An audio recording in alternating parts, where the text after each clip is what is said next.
সে চুপ মার। শখ কত নতুন সাইকেল কিনবে, আমি কারো নতুন সাইকেল কিনে দিতে পারবো না।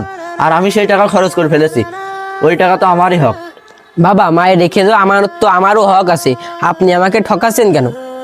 আমি তোর বাবা, কোনটা ভালো আর কোনটা মন্দ আমি সবই বুঝি। তোর মায়ের রেখে দেওয়া হক আমি একাই আত্মসাৎ করব, তোর এক টাকাও দিতে পারবো না।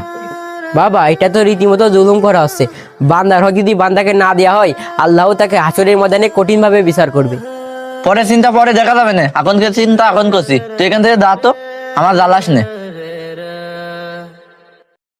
ভাই তুই বাপ বিটারে তো কি নিয়ে ঝামেলা হচ্ছে?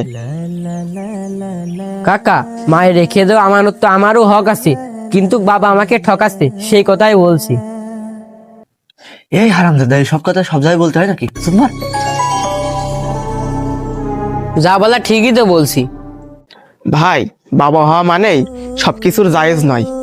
ইসলামের সন্তানের হক আলাদা করে রক্ষা করার আদেশ আছে। বাপ যদি ছেলের হক অন্যায়ভাবে নেয় তাহলে সেটা রীতিমতো জুলুম করা হয়। আর জুলুমকারীকে আল্লাহ কখনো ক্ষমা করে না যতক্ষণ না ওই হকদার ব্যক্তি ক্ষমা করে। কাকা আমার বাবাকে আমি এইটাই বুঝাতে চাচ্ছি। ভাই সামনের শুক্রবারে আমার বাড়িতে একটা অনুষ্ঠান আছে, আপনারা দুই বাপ বিটা যাইয়েন। ভাইস্তে চলো।